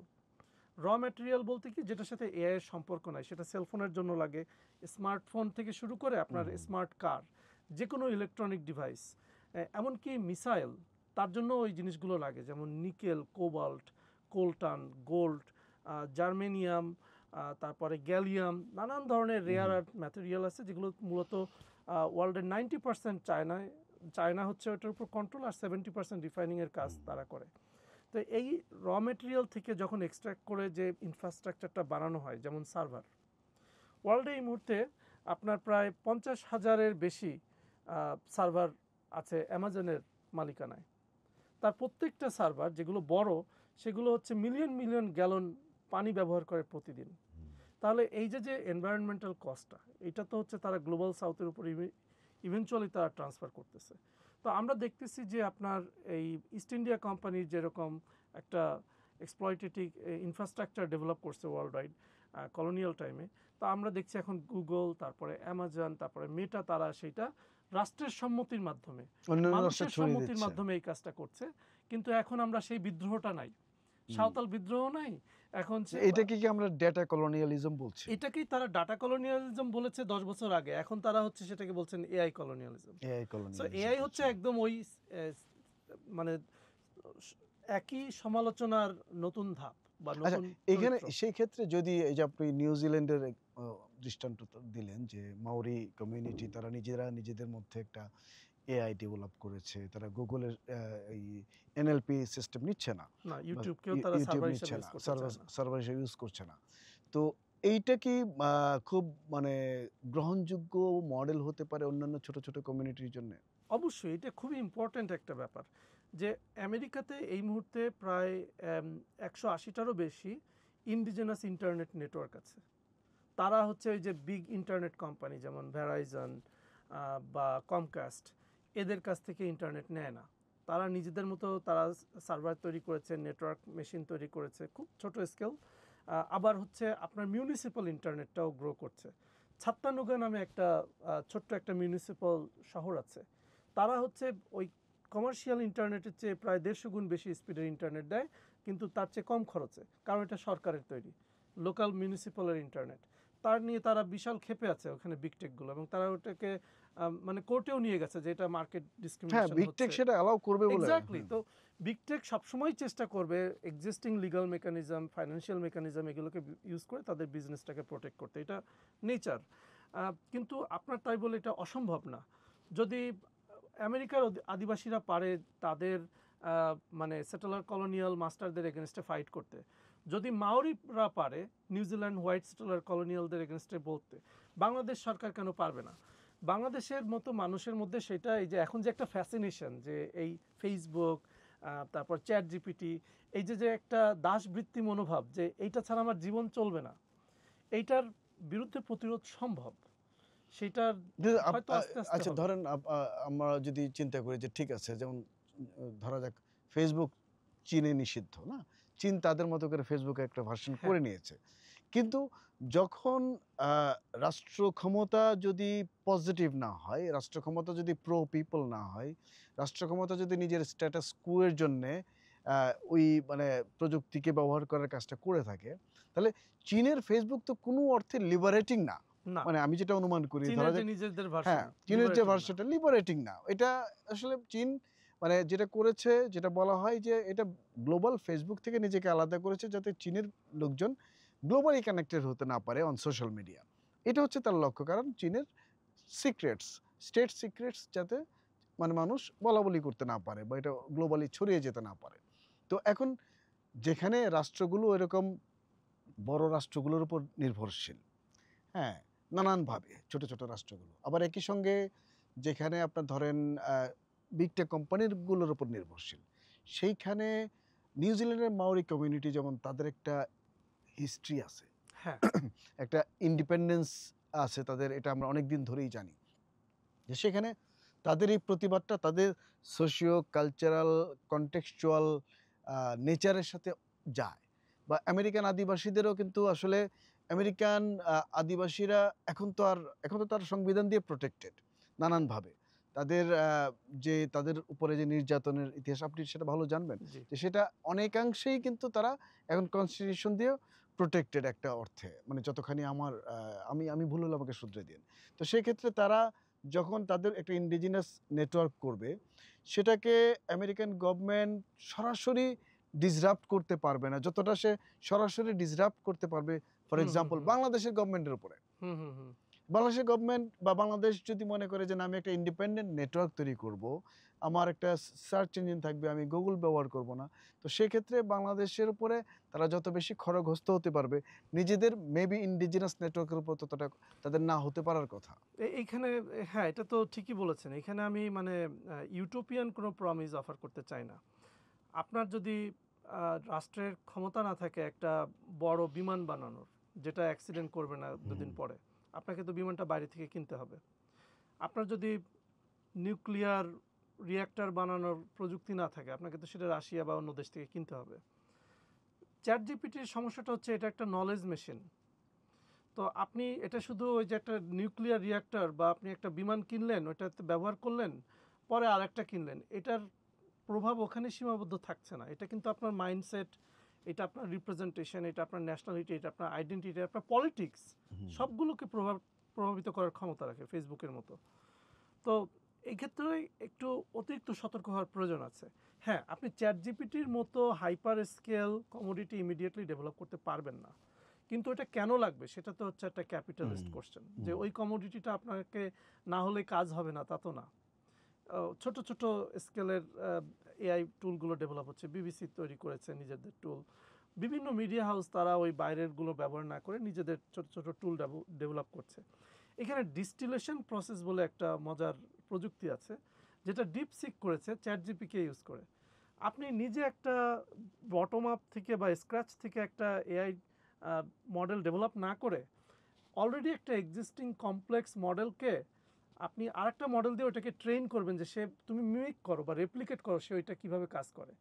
তো ডিপসিক হচ্ছে চ্যাট জিপিটি কীভাবে কাজ করে সেটাকে রেপ্লিকেট করছে, এইটা হচ্ছে তার মিশন। মানে DeepSeek is a smarter model সেই অর্থে। এক অর্থে সে চ্যাট জিপিটির মতো অত হুম, বড় ডাটা প্যারামিটার লাগেনি, তার অত দিনের হুম, ট্রেনিং লাগেনি, অত টাকা লাগেনি। হুম, সে দেখছে যে চ্যাট জিপিটি কীভাবে কাজ করে, আমি যদি ওইটা শিখতে পারি তাহলে আমি ওইটাকে অনুকরণ করে আমি একটা ডাটা রেজাল্ট উগড়ে দিলাম যেটা ওটার মতোই হবে। হুম, এই ডিস্টিলেশন প্রসেসের মাধ্যমে কিন্তু অনেকে এখন ইউনিভার্সিটিগুলো নিজেদের মধ্যে তৈরি করতে পারছে। ইউনিভার্সিটি ওয়াশিংটন, আমার নিজের ইউনিভার্সিটি, তারপর স্ট্যানফোর্ড এর সায়েন্টিস্টরা নিজেরা মিলে একটা S1 নামে ছোট্ট একটা টুল তৈরি করে দেখিয়েছে যে সেটা সম্ভব খুব অল্প খরচে। হুম, কারণ প্রি এক্সিস্টিং ইনফ্রাস্ট্রাকচারগুলো যেমন এনভিডিআর জিপিইউ বা হুম, গ্রাফিক্স প্রসেসিং ইউনিট, এটা আপনাকে ভাড়া নিতেই হবে। এটা নিজে তৈরি করা আসলে খুবই সম্ভব না। অসম্ভব। ওই লেভেলের সফিস্টিকেশনে যাওয়া বাংলাদেশের রাষ্ট্রের পক্ষে অসম্ভব।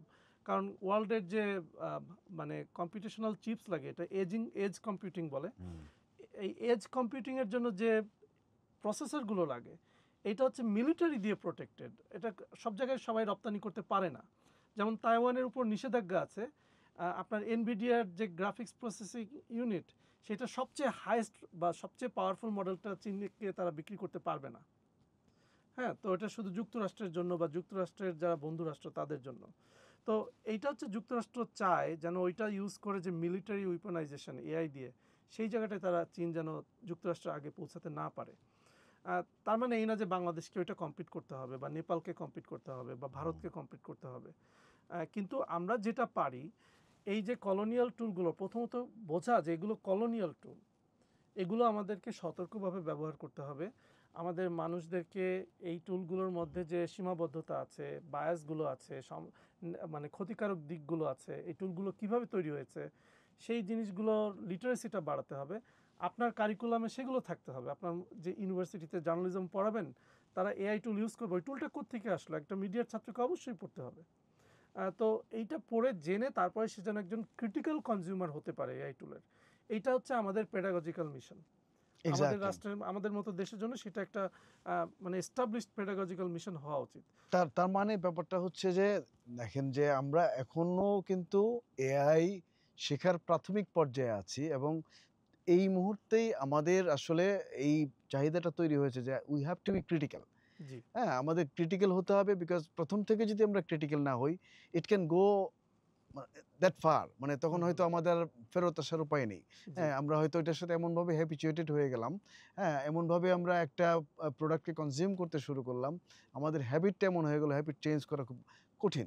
তো একইভাবে আপনি প্যাডাগজির কথা বললেন, তো এআই, জেনারেটিভ এআই যদি আমরা পার্টিকুলারলি এতক্ষণ আমরা যে বিষয় নিয়ে কথা বলছিলাম সেটা খুব ইন্টারেস্টিং, আমরা পলিটিক্যাল ইকোনমি জায়গা থেকে বোঝার চেষ্টা করেছিলাম যে কীভাবে ডেটা কলোনিয়ালিজম বা এআই হুম, হুম, কলোনিয়ালিজম, হুম, বিগ টেক কোম্পানিগুলো, বড় রাষ্ট্রগুলো কিভাবে আসলে এটার প্রোডাকশন, ডিস্ট্রিবিউশন এবং মিনিং নিয়ন্ত্রণ করে, না? তো আসলে আমরা, এবং সবকিছুর পিছনে আমরা কিন্তু ক্যাপিটালিস্ট ফোর্সকে দেখতে পাচ্ছি। জি, এটা কোনো দাতব্য প্রতিষ্ঠান না। এটা জি, আপনাকে নলেজ বিতরণের জন্য আসেনি। এটার পেছনে একটা সাংঘাতিক রকম ক্যাপিটালিস্ট ইন্টারেস্ট আছে, হ্যাঁ, এবং এই ক্যাপিটালিস্ট ইন্টারেস্টটা সে সার্ভ করেই যাবে। সে কিন্তু আপনাকে খয়রাতি প্রোডাক্ট দিলেও তার ভিন্ন হ্যাঁ, ধান্দা আছে। তো ভিন্ন ধান্দা আছে। সো এই আপনি যখন এই জিনিসটা বুঝবেন তখন এই নির্দোষ যে আইকনটা আপনার মোবাইলে বা আপনার ল্যাপটপে আছে, তার মানে সেটা কিন্তু তখন একটা অন্যরকম একটা চেহারা নিয়ে আপনার হুম, সামনে হুম, আসবে। তো তখন আমরা বুঝতে শুরু করি যে আচ্ছা, সে আমাকে কি দিচ্ছে। এখন যেটা আমরা আসলে আমাদের ক্লাসরুমে ফেস করি সেটা হচ্ছে যে এআই একটা মেজর ডিসরাপশন ঘটিয়েছে জি, জি, প্যাডাগজিতে। আপনি মাথা নেটে, খারাপ করার হ্যাঁ, মতো আর মাথা কি। খারাপ করার মতন। এটা এইট শুধু ওই বাংলাদেশে না, মানে এটা গ্লোবাল গ্লোবালি প্রবলেম এখন, এটা প্যান্ডেমিক। এটা আমরা কিভাবে আসলে ইয়ে করব? মানে এখন তো আমাদের এন্টায়ার মানে শিক্ষা ব্যবস্থায়, মানে আমরা যে অ্যাসেসমেন্ট করব, জি, জি, হ্যাঁ, সেই অ্যাসেসমেন্ট লেভেলে এআই এর কারণে আমরা আসলে আমাদের স্ট্র্যাটেজি চেঞ্জ করতে হচ্ছে। আপনি এখন ছেলেমেয়েদেরকে একটা অ্যাসাইনমেন্ট লিখতে বলবেন, একটা রচনা লিখতে বলবেন, যেকোনো ধরনের হোম অ্যাসাইনমেন্ট, হ্যাঁ, হ্যাঁ, আপনি বলতে পারেন যে ঠিক আছে আমি এআই দিয়ে চেক করব। না, এখন তো আমি যেটা দেখেছি যে এরকমভাবে সাজেশন তারা দিতে পারে, বা মানে ছেলেমেয়েরা তো আমাদের থেকে স্মার্ট। তারা এমনভাবেই সাজেশন দেয় যে এমনভাবে আমাকে একটা এসে লিখে দাও যেন সেটা এআই এআই তে ধরা না ডিটেক্টর পড়ে। ধরতে না পারে। এক্সাক্টলি। তো হ্যাঁ, এখন এরকম একটা চালাকির উপরে চালাকি, তার উপরে চালাকি, হ্যাঁ, হ্যাঁ, এরকম একটা মানে হুল্লাপাল্লার মধ্যে আমরা পড়ে গেছি। হ্যাঁ, হ্যাঁ। তো এখন এই যে প্যাডাগজিতে বা শিক্ষা ব্যবস্থায় এআই ইনক্লুশন এর এই যে বিপদ, সেটা কাটানোর উপায় কি বলে আপনার মনে হয়? আরেকটা কঠিন প্রশ্ন। আসলে এই বিপদের মাত্রা কতখানি? বিপদটা আসলে কোন দিক দিয়ে? এটা নিয়ে বোধহয় আমার একটু মানে ভিন্ন ভাবনার অবকাশ আছে। প্রথমত হচ্ছে যখন ক্যালকুলেটর এসেছিল, তখন হৈ, হৈ, রৈ, রৈ, অঙ্ক গেল কই? এরকম একটা রব হুম, উঠেছিল, তাই না? যে অঙ্ক শেষ। হুম, হুম, অঙ্ক কি শেষ হয়েছে? হয়নি। যখন ইন্টারনেট আসলো, আচ্ছা ছেলেমেয়ে কখনোই আর লাইব্রেরিতে যাবে না, এখন সব নেট থেকে নামাবে, তাদের পড়াশোনা শেষ। লাইব্রেরি ব্যবসা শেষ। লাইব্রেরি ব্যবসা কি শেষ হয়ে গেছে একেবারে? বই কি শেষ হয়ে গেছে? বাংলাদেশে বইমেলায় কি ভিড় হয় না? যদিও পিডিএফ পাওয়া যায়, কিন্তু সেটা কি এই যে মানে আমি যে মানে পেপার কপি পড়বো সেই না, তৃষ্ণাটা টু কি বি মেটাতে ভেরি পারছে? অনেস্ট, বইয়ের উপরে কিন্তু বিশাল একটা অনেকটা প্রেশার প্রেশার এসছে। এসেছে। না, হ্যাঁ, এটা স্বীকার করে হ্যাঁ, নিচ্ছি। হ্যাঁ, প্রেশার এসছে। তো এইটার কতখানি ভয়টাও একটা হাইপের একটা অংশ। এআই প্রোডাক্টের মতো এআই দিয়ে যে কি চলে যাচ্ছে, চাকরি চলে যাওয়াটা এটা রিয়েল। হুম।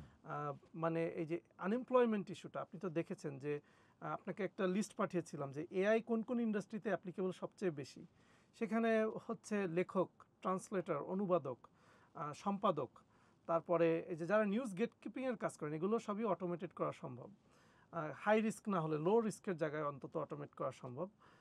তারপরে আপনার অ্যাডভার্টাইজিং যারা করেন, তারপরে অ্যাডভার্টাইজিং এজেন্ট, তাদের চাকরিগুলো অনেক ক্ষেত্রে এআই খেয়ে ফেলবে। কিন্তু যেগুলো ম্যানুয়াল জব, যেগুলোতে ইন্ডাস্ট্রির ইকুইপমেন্টগুলো, মেশিনগুলো ব্যবহার করতে হয়, যেমন ঘর ঝাড়ু করা, কিন্তু এআই আছে। ওই যে আপনার এআই কি বলে, সুইপিং রোবট, বট। হ্যাঁ, হ্যাঁ। হ্যাঁ, ও কি করে বিভিন্ন জায়গায় যায় এতে কি আপনার ঘর ঝাড়ু দেওয়ার লোকের চাকরি চলে গেছে? আপনি কি এখন খোঁজেন না ঘর ঝাড়ু দেওয়ার লোক? সবাই তো এটা সঙ্গতি নাই ওটাকে এটা অ্যাফোর্ড এফোর্ড করার সঙ্গতি, হ্যাঁ, সেটাই। প্রযুক্তির ওই যে যেটা বললাম যে সবচেয়ে বড় শত্রু হচ্ছে এটা কমার্শিয়ালাইজ করার পেছনে সঙ্গতি। মানুষের বিভিন্নভাবে তারা ডিভাইডেড, একটা পরিবারের মধ্যেই ডিভাইডেড। হুম। কাজেই কারো না কারো এআই এর বাইরের জিনিসগুলো লাগবে। এখন পড়াশোনার ক্ষেত্রে যেটা হচ্ছে, ইউনিভার্সিটিতে যেটা হচ্ছে, এইটার ফিয়ারটা, এই যে মানুষের অথরশিপ চলে যাচ্ছে এআই এর হাতে, স্টুডেন্টদের বিশেষ করে, এইটা ঘটে হচ্ছে আপনার সব স্টুডেন্টদের মধ্যে না হলেও মেজরিটিদের মধ্যে ঘটছে। এখন আপনি বলেন, এআই আসার আগে কজন পড়াশোনা করতো? যার পড়াশোনা করার, একটা ক্লাসে যদি 20 জন ছাত্রছাত্রী থাকে, সেখান থেকে আমরা জানি 4-5 জন সত্যিকারে পড়াশোনা করে, বাকিরা সবাই আসে সার্টিফিকেট নেওয়ার জন্য, বা তারা ক্যাম্পাস লাইফটা এনজয় করতে চায়, বা অন্যান্য স্কিলের পেছনে তারা সময় দেয়। সবাই তো আর ফার্স্ট ক্লাস পায় না, সবাই তো আর টপ জিপিএ পায় না। তাহলে এআই এসে আপনার সবাইকে প্রভাবিত করলেও, যে পড়ার, সে কিন্তু এআই ব্যবহার করেও শিখছে। যখন সে একটা এআইকে একটা কাজ করতে বলছে, সে তো সাবমিট করার আগে জিনিসটা পড়ে দেখছে অ্যাটলিস্ট, যে স্যার যেন আমাকে ধরতে না পারে যে আমি এটা এআই দিয়ে ব্যবহার করছি, এখানে আবার একটু কমাটা চেঞ্জ করে দিলাম, এখানে আই অ্যাম লাগালাম, যে থার্ড পারসন ইউজ না করে সাবজেক্টিভ বানালাম ল্যাঙ্গুয়েজটা। তো এটা এআই দিয়েও করা সম্ভব, কিন্তু এটা করতে যেয়ে তার মধ্যে একটা লিটারেসি তৈরি হচ্ছে। সমস্যাটা হবে যখন সিনথেটিক ডাটা দিয়ে সিনথেটিক ডাটা ফাইট করবে। যে ধরেন আপনি একটা স্টুডেন্ট এআই লিখে পেপার দিয়েছে, আপনি আর একটা এআই দিয়ে ওটা গ্রেডিং করলেন, তখন মানে আপনার দরজা জানালা যা ফুটা আছে যেখানে ঘরে, সব জায়গা দিয়ে শিক্ষা ব্যবস্থা পালিয়ে গেল। হ্যাঁ, তখন বেসিক্যালি আসলে এটা ইউজলেস, একটা হলো একটা ইনফ্রাস্ট্রাকচার দাঁড়িয়ে থাকবে। তা আপনি যদি এআই ব্যবহার না করেন সম্পূর্ণ শিক্ষা ব্যবস্থার মধ্যে, আপনি এটা নিশ্চিত থাকেন স্যার, এআই সমস্ত স্টুডেন্টের ইয়েটা, শেখার জায়গাটা নিয়ে নিতে পারবে না। আপনারটা কি পেরেছে? পারেনি। আপনি তো এখনো হচ্ছে এআই এর সাথে, আপনি যে প্রথম আলোতে যেটা লিখে দিলেন যে শীতকাল কবে আসবে চ্যাট জিপিটি, তাই না? তা আপনি তো এটা একটা কনভারসেশন করেছেন। আপনি যদি শিক্ষার্থীদেরকে বোঝাতে পারেন এআই ব্যবহার করো, সমস্যা নাই, কিন্তু এরকম একটা আলোচনার মাধ্যমে করো, তার কাছ থেকে তুমি ঝগড়া করো তার সাথে, তাহলে তুমি কি শিখলা সেটা আমাকে বলো। সেটা নিয়ে আপনি ভিডিও রেকর্ডিং করতে বলতে পারেন, সেটা নিয়ে ওইটা কি শিখলো সে হাতে লিখবে, এক্সামে লিখবে। এইভাবে আপনার অ্যাসাইনমেন্টটা চেঞ্জ করতে হবে। সমস্যাটা হচ্ছে শিক্ষকরা দেখতেছে যে এটা বাড়তি কাজ। এই বাড়তি কাজটা না করতে চাওয়ার জন্য অনেক শিক্ষক এআইকে মানে মানে মানে জুজুর ভয় দেখে যে না, এআই তো খেয়ে ফেললো, এটা ব্যবহার করা যাবে না। এই বাড়তি কাজটা হচ্ছে আমাদের উপরে বোঝা। শিক্ষার্থীদের জন্য এটা সুযোগ, কিন্তু সেই সুযোগটা আমরা কিভাবে গাইড করবো, এটা আমাদের হাতে।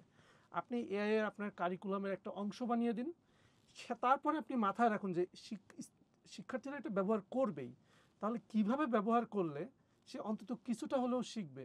আপনি সেইভাবে আপনার সিলেবাসটা রিডিজাইন করুন, অ্যাসাইনমেন্টগুলো তাহলে রিডিজাইন আমি করুন। মানে টোটাল পিকচারটা যদি আমরা চিন্তা করি, মানে প্যাডাগজি, এনভায়রনমেন্ট এবং ধরেন যে পলিটিক্যাল ইকোনমি নিয়ে আমরা যে কথাগুলো বললাম, যে অর্থাৎ আমরা এমন একটা প্রযুক্তি হাতে পেয়েছি, যে প্রযুক্তিটা ইনহেরেন্টলি ইনইকুয়াল।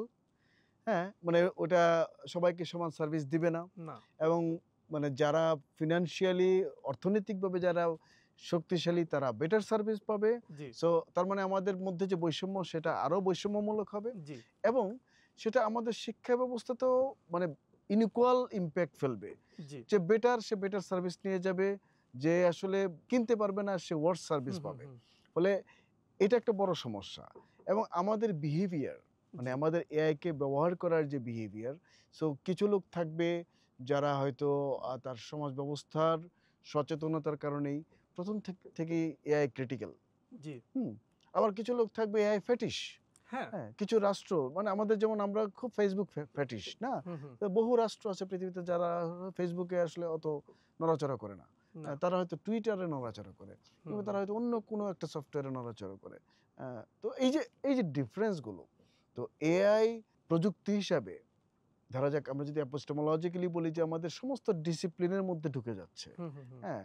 যে ক্রিয়েটিভিটি আপনি একটু আগে সাংবাদিকতার এক্সাম্পল দিলেন যে সাংবাদিকতার যে লেভেলের জবগুলো ট্রান্সলেটর, সম্পাদক এই এন্ট্রি লেভেলের লেভেলের এন্ট্রি কাজগুলো। লেভেলের কাজগুলো এআই করে ফেলবে। হুম, তাহলে এই লোকগুলোর চাকরি নিয়ে একটা বড় সমস্যা। হুম, হুম, হুম। ছাঁটাই অলরেডি শুরু হয়ে গেছে নানা হ্যাঁ, জায়গায়। এটাকে বলছে হোয়াইট কলার ব্লাড বাথ। হ্যাঁ, রাইট। এটা ঘটতে যাচ্ছে। হ্যাঁ, এটা 9% গ্লোবাল জব এআই চলে এর হাতে যাবে। চলে যাবে। এআই এর হাতে চলে যাবে। এবং ক্রিয়েটিভ জবগুলো যেগুলো ক্রিয়েটিভ ছবি আঁকার কাজ, হ্যাঁ, হ্যাঁ। নানান কিছু এখন কার্টুনের কাজ। কার্টুনের কাজ এআই এর কাছে চলে জি। যাচ্ছে। তো এআই কোনো ক্ষেত্রে বেটার পারফর্ম করছে বলে ভিডিও মনে এই যে হচ্ছে। গুগলের হ্যাঁ, ভাইও যে ওদের যে ভিডিও বানানোর অ্যাপ হুম। এসেছে, অসাধারণ ভিউ কাজ। 6 হ্যাঁ, না ভিউ হ্যাঁ, হ্যাঁ, রাইট। তো এই যে বিষয়গুলো, এই জিনিসটা আ আমি আমার লেখাতে যেটা আসলে বলবার চেষ্টা করেছিলাম যে এই যে এন্ট্রি লেভেল জব বা মিডিওকার যে ক্যাপাসিটি জি। মানে আমাদের আ বেশিরভাগ মানুষ মানে সে সাংবাদিকই হোক বা শিক্ষকই হোক বা লেখকই হোক জি। মানে ক্রিয়েটিভ রিফ্লেকটিভ ক্রিটিক্যাল দের যে মিড র‍্যাঙ্কড যে পপুলেশনটা যাদেরকে আমরা মাইনর লেখক বা মাইনর বলি, হ্যাঁ? হ্যাঁ, হ্যাঁ, তারা কিন্তু এন্ডেঞ্জার্ড হয়ে গেল। বিকজ হ্যাঁ। তাদের মানে ক্যাপাসিটিটা অলরেডি এআই অর্জন করতে যাচ্ছে। জি। আমি এআই এর সাথে আমার যে ওখানে একটা কনভারসেশন হয়েছিল, আমি আসলে জিজ্ঞেস করেছিলাম যে, মানে ব্যাপারটা কি আসলে? কি হতে যাচ্ছে? মানে এখন জি, তুমি জি। তো চাইলেই রবার্ট ফ্রস্টের মতো একটা কবিতা লিখে দিতে পারছো। বা একটা সিনেমার কথা বললাম বা একটা গল্প তোমাকে দিলাম, তুমি একটা ক্রিটিক করে দিতে পারছো খুব হুম, হুম, কুইকলি। হুম। তাই না? এবং ক্রিটিকটা যেটা হচ্ছে এটা মানে একজন নরমাল একজন ক্রিটিকের থেকেও ভালো দেখাচ্ছে অনেক সময় হুম, অনেক, হুম, অনেক জায়গায়। তো তাহলে ব্যাপারটা দাঁড়াচ্ছে কি? তো ক্রিটিকের কি আর কোনো জীবন জীবিকা থাকবে না?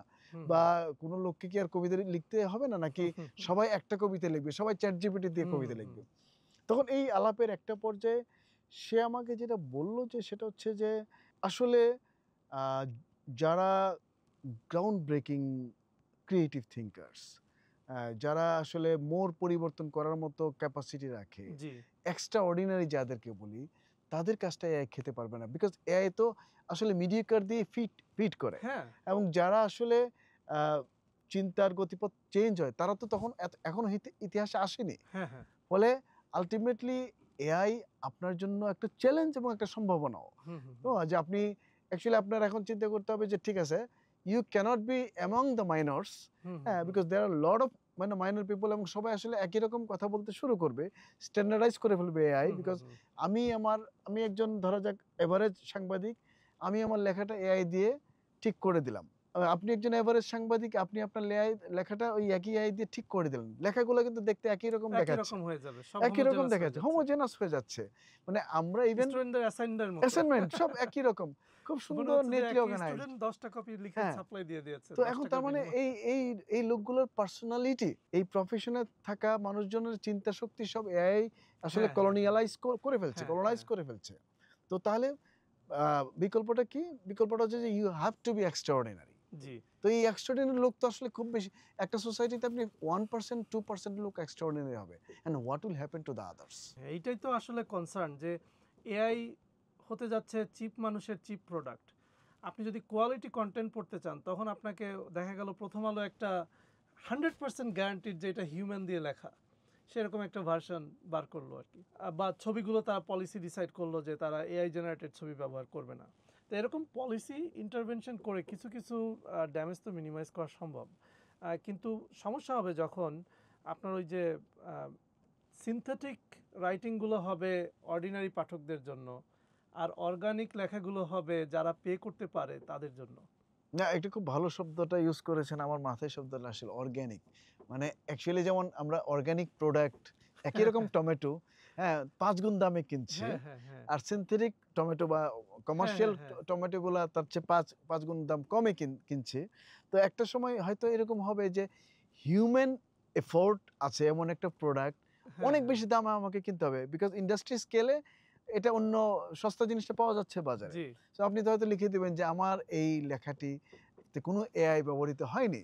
হ্যাঁ? এবং এটার দাম এজন্য অনেক বেশি হবে। এবং এটা অসম্ভব না। আপনি দেখেন যে এই যে সামাজিক মাধ্যমে বা এই যে ভিডিও ট্রেন্ড এখন হচ্ছে বিভিন্ন সেলিব্রিটি তারা দেশের বাইরে থেকেও দেশে লক্ষ লক্ষ ভিউ পাচ্ছেন। এর তো ইকোনমি আছে। হুম, ফাহমিদুল হক দেখিয়েছেন যে কিভাবে পিনাকি ভট্টাচার্যের লেখার পেছনে তার ফাইন্যান্সিয়াল মোটিভটাও একটা ফ্যাক্টর। আপনি দেখবেন যে এই ইউটিউব, টিকটক, ফেসবুক রিল এইগুলো হচ্ছে মফস্বলের কম খেটে খাওয়া মানুষের আয়, মানে খেটে খাওয়া মানুষের যাদের আয় কম তাদের বিনোদনের জায়গা, তথ্য পাবার জায়গা। আর আপনার আমার মতো মানুষ আমরা যাচ্ছি মিউজিয়ামে, এক্সিবিশনে, আমরা যাচ্ছি বেইলি রোডের থিয়েটার দেখতে।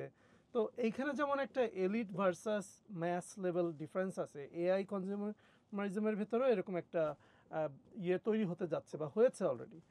যে যারা হচ্ছে এআই লিটারেসি ভালো জানেন তারা ওখান থেকে বেস্ট জিনিসটা নেবেন এবং বাকিটাকে তারা রিজেক্ট করবেন।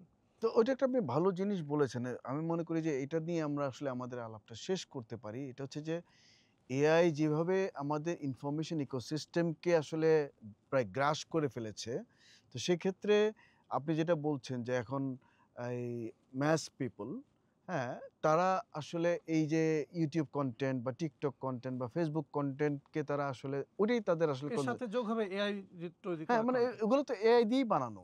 এখন আমাদের একটা বড় চ্যালেঞ্জের জায়গা হচ্ছে এআই ইনডিউসড মিসইনফরমেশন। জি, জি, সো জি, এআই জি, জি। দিয়ে আসলে যেকোনো ভিডিও বানানো সম্ভব হুম, এবং যে হুম, কাউকে হুম, বোকা হুম, বানানো হুম, সম্ভব।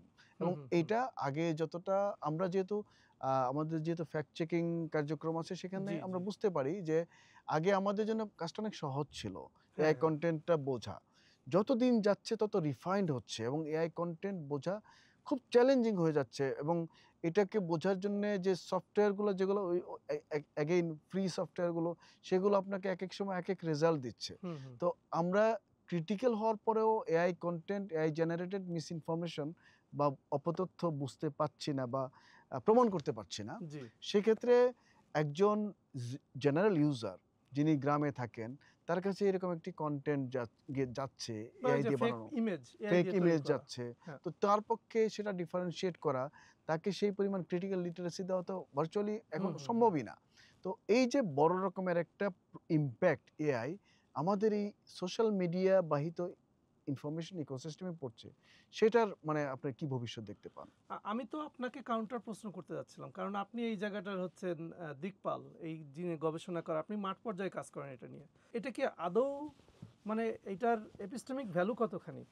মিসইনফরমেশন, ডিসইনফরমেশন ফিক্স করার জন্য যখন ফ্যাক্ট চেকিংকে ইন্ডাস্ট্রিকে প্রমোট করা হয়, তখন ধরেই নেওয়া হয় মিসইনফরমেশন, ডিসইনফরমেশনের বাইরে যে মিডিয়া ইন্ডাস্ট্রি সেটা সলিড, সেটা হুম, ভালো, হুম, সেটার কোনো বায়াস নাই, কোনো হুম, ফাইভ ফিল্টার কাজ করে না, নোম চমস্কির ম্যানুফ্যাকচারিং কনসেন্টের মতো। হুম।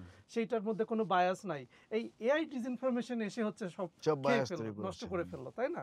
তা আসলে তো তা না। আমরা হুম, জানি যে মেইন স্ট্রিম মিডিয়াও ইকুয়ালি প্রবলেমেটিক। হুম। তাহলে এআই এসে আলাদাভাবে এআইকে নিয়ে যে আমরা গবেষণা করছি, আমরা উদ্বিগ্ন হচ্ছি, আমরা আলাপ করছি, এটা তো এই হাইপের একটা অংশ, নাকি আসলে এটা বাস্তবতা এইটা আছে? এইটা এই অ্যাকচুয়ালি গত মানে ইলেকশনে আপনার এআই কতটা রোল প্লে করেছে? মাত্র ৯টা ২৪ এর ভিডিও ছিল। ইলেকশনে। জি। না খুব বেশি রোল প্লে করে নাই। কিন্তু আমরা অনুমান করি যে আগামী আগামী ইলেকশনে ইলেকশনে একটা এটা মহামারী হবে। একটা বড় রকমের সুনামি আসছে এআই এর। বিকজ ২ টা কারণে।